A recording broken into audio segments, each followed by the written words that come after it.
Halo, selamat pagi teman-teman. Kita berjumpa lagi di program YouTube Kelas Sabtu. Pada pagi hari ini saya tag recordingnya ya, tapping.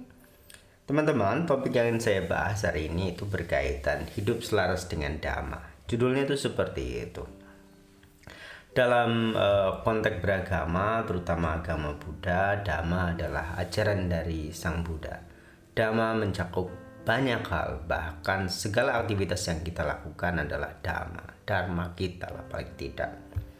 Baik, dalam topik pembahasan ini kira-kira dalam 10 menit ke depan saya ingin membahas subjudulnya yaitu praktek sila dalam konteks masyarakat yang heterogen atau masyarakat yang bervariatif ya. Kita tinggal di masyarakat lingkungan kita bukan hanya mungkin perbedaan pandangan cara kita mempercayai sesuatu, tetapi juga ada pandangan bagaimana kita melihat dan menjalani kehidupan ini.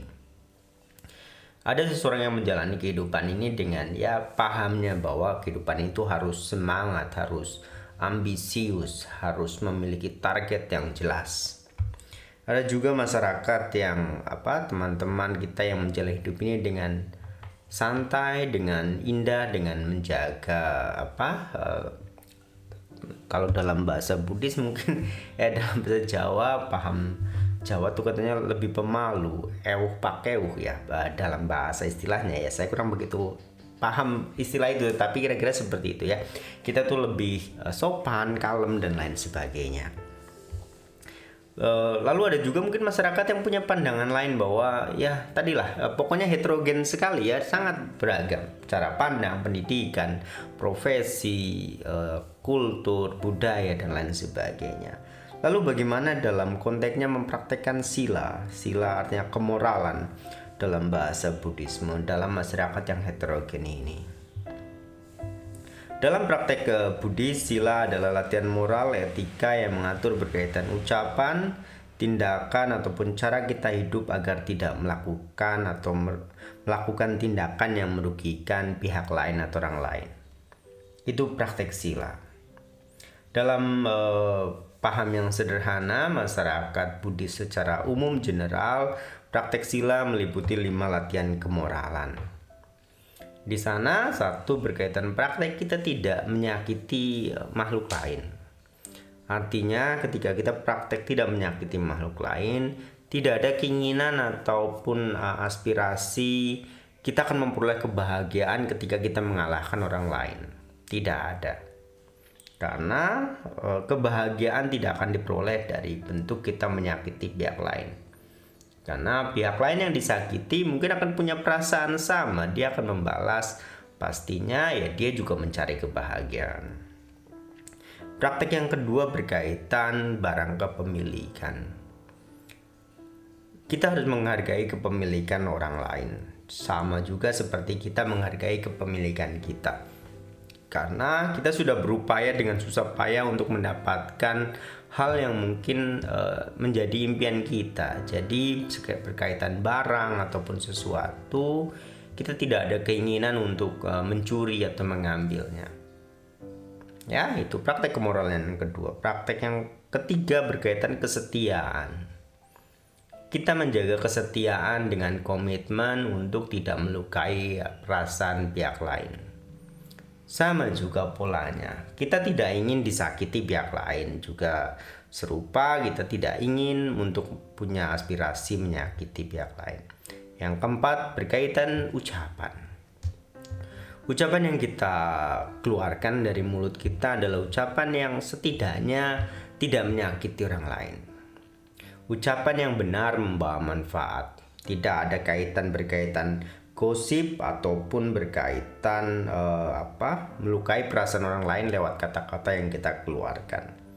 Yang kelima berkaitan konsumsi makanan dan minuman. Kita menjaga konsumsi apa yang kita makan atau yang kita masukkan dalam tubuh kita. Oke, teman-teman, itu berkaitan 5 kemoralan dasar yang masyarakat Buddhis atau kita umat awam jaga. Sebagai bentuk toleransi ataupun saling menghormati, kerjasama dengan pihak lain yang mungkin punya pandangan yang berbeda, tetapi saya yakin kita semuanya adalah masyarakat atau orang-orang yang baik.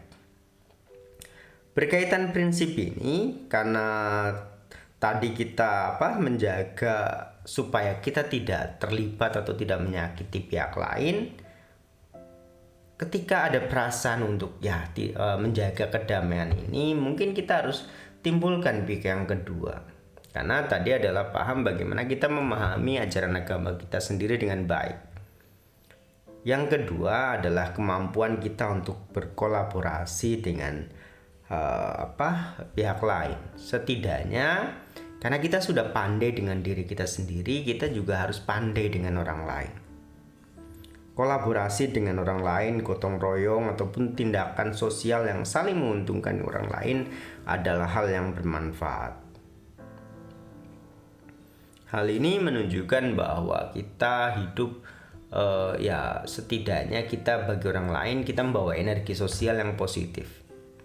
Berkaitan energi sosial teman-teman, saya ingin bercerita seperti ini. Energi sosial ini kata-kata yang saya baca sepertinya dari mana ya, tetapi pengertiannya menarik bagi saya. Teman-teman, apakah teman-teman pernah merasa ketika bertemu orang lain terkadang ada hal yang tumbuh dalam diri teman-teman?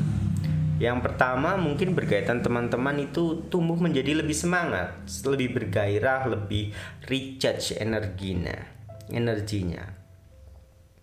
Ya, saya punya aspirasi menarik berkaitan recharge energi, yaitu ketika saya ke kampus, saya bertemu rekan sejawat itu yang merupakan dosen ITB Bandung ataupun dosen dari UI, saya seperti recharge energi.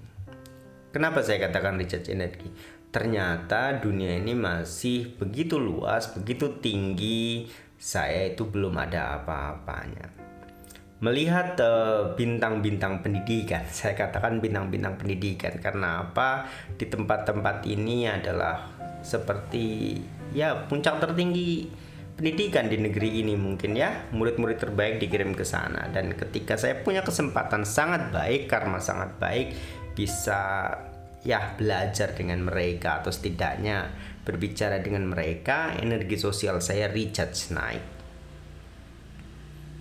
Dan ini tentunya membawa manfaat, membawa keuntungan untuk diri kita, karena kita bisa koreksi diri, kita bisa lebih upgrade lagi. Tetapi bagaimana jika kondisinya sebaliknya? Kita bertemu pribadi atau someone yang kita temui, terkadang dia itu membuat energi kita menjadi lebih melemah. Ibarat baterai handphone menjadi kita itu merah.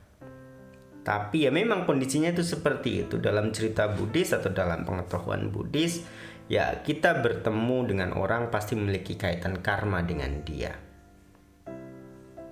Jika kaitan karmanya positif, tadi mungkin energi sosialnya up. Tetapi jika karmanya negatif, mungkin karena ada hubungan tadi mungkin ada unsur kebencian ataupun unsur pernah menyakiti, jadi energi itu low. Teman-teman, ketika pemahaman ini sudah kita dapatkan dan kita tahu, mungkin praktek sila dalam masyarakat heterogen atau hidup selaras dengan dhamma rasanya jadi lebih mudah dipahami. Karena apa? Kita tahu apa yang harus kita lakukan. Setidaknya kita punya pengetahuan dalam interaksi sosial kita. Oke, teman-teman, ini sebagai bagian penutup tentang hidup selaras dengan dhamma. Pengetahuan kita menentukan kita bagaimana berinteraksi. Tentang bagaimana kita hidup ini katanya seperti perjalanan naik motor mungkin ya. Terkadang dalam jalan yang lurus dan bagus dan kosong kita bisa tarik lebih cepat. Tapi dalam kondisi yang sedang macet atau jalan yang berlubang dan jelek, kita harus pandai-pandai rem dan lain sebagainya supaya tadi kita selamat. Begitu juga dalam kehidupan ini, itu analoginya ya. Kita harus pandai tarik ataupun pencet rem kita supaya hidup kita selamat dengan baik. Dan di endingnya tentunya kita Semoga selain sampai tujuan dengan selamat, kita juga ingin menjadi pengendara kehidupan ini yang bermanfaat. Kita membawa damai, kita tidak sembrono dalam perjalanan.